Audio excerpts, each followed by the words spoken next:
Saya sedang berada di sebuah bukit yang berada di Alor dan kami bisa melihat Pulau Alor dengan luar biasa. Pulau ini diliputi oleh laut dan gunung-gunung yang luar biasa. Tuhan ciptakan Alor memang keren, memang indah dan luar biasa. Saya teringat firman Tuhan dalam Matius pasal yang ke-5. Ketika Yesus melihat orang banyak, mulai naiklah ia ke atas bukit, dan setelah ia duduk, datanglah murid-muridnya kepadanya. Maka Yesus pun mulai berbicara dan mengajarkan mereka. Katanya, berbahagialah orang yang miskin di hadapan Allah, karena mereka lah yang mempunyai kerajaan sorga. Berbahagialah orang yang berduka cita, karena mereka akan dihibur. Berbahagialah orang yang lemah lembut, karena mereka akan melihat bumi. Berbahagialah orang yang lapar dan haus akan kebenaran, karena mereka akan dipuaskan. Berbahagialah orang yang murah hatinya, karena mereka akan beroleh kemurahan.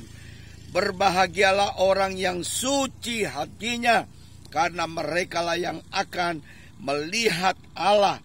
Berbahagialah orang yang membawa damai, karena mereka akan disebut anak-anak Allah. Berbahagialah orang yang dianiaya oleh sebab kebenaran, karena merekalah yang akan mempunyai kerajaan sorga. Berbahagialah kamu jika karena aku kamu dicela dan dianiaya, kepadamu difitnah dan dari segala yang jahat.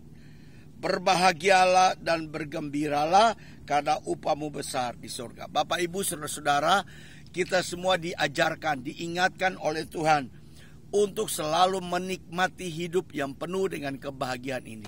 Saya mau katakan bahwa hidup yang berbahagia kalau kita percaya Yesus sebagai Tuhan dan Juru Selamat. Yesus satu-satunya yang bisa membuat hidup kita ini berbahagia. Itu sebabnya kebahagiaan yang paling penting dalam hidup ini adalah ketika kita berjumpa dengan Tuhan Yesus. Alkitab berkata, berbahagialah orang yang miskin, karena mereka akan masuk dalam kerajaan sorga. Kalau hari ini kita dalam keadaan susah, lemah, miskin, jangan takut. Kalau kita percaya Yesus, maka kita akan menjadi orang-orang yang berbahagia. Berbahagialah orang yang suci hatinya. Jadi kita diajarkan oleh Tuhan untuk supaya kita hidup kudus, hidup berkenan. Kalau kita hidup kudus dan berkenan, kita akan berbahagia. Berbahagialah orang yang dianiaya, kata firman Tuhan. Walaupun di dunia ini kita mengalami penderitaan, kesusahan, kita mengalami berbagai macam tantangan, apalagi dalam masa-masa kesusahan ini, kita melihat krisis di mana-mana. Pandemi COVID-19 ada di bangsa kita Indonesia.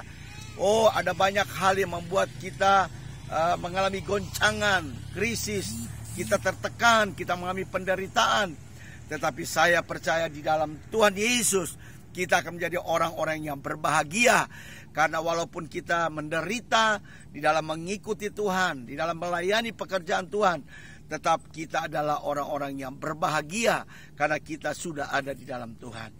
Berbahagialah orang yang murah hati. Jadi Alkitab berbicara, kalau kita punya hati yang penuh dengan kemurahan, hati yang penuh dengan belas kasihan seperti Yesus, hatinya yang penuh dengan kasih dan penuh belas kasihan, maka kita sebagai anak-anak Tuhan, orang-orang percaya juga harus punya kasih dan penuh belas kasihan dan punya kemurahan hati.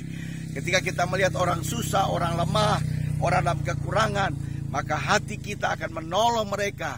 Kita akan membantu mereka, mendoakan mereka, memberkati hidup mereka. Sehingga Alkitab berkata, orang yang murah hati, orang itulah yang akan masuk dalam kerajaan surga. Orang itu yang akan diberkati Tuhan. Doa saya dari bukit yang ada di Pulau Alor ini, marilah kita semua melakukan firman Tuhan.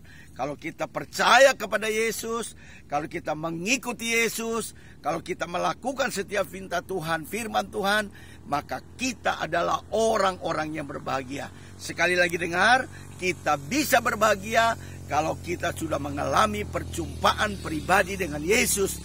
Artinya Yesus sudah lahir dalam hati kita, Yesus sudah hidup dalam hidup kita, maka kita akan berbahagia. Bukan di bumi ini saja, tapi kita akan berbahagia sampai kepada surga yang kekal. Masa depan kita penuh harapan, bahagia di bumi dan bahagia di surga. Tuhan memberkati kita semua. Haleluya. Amin.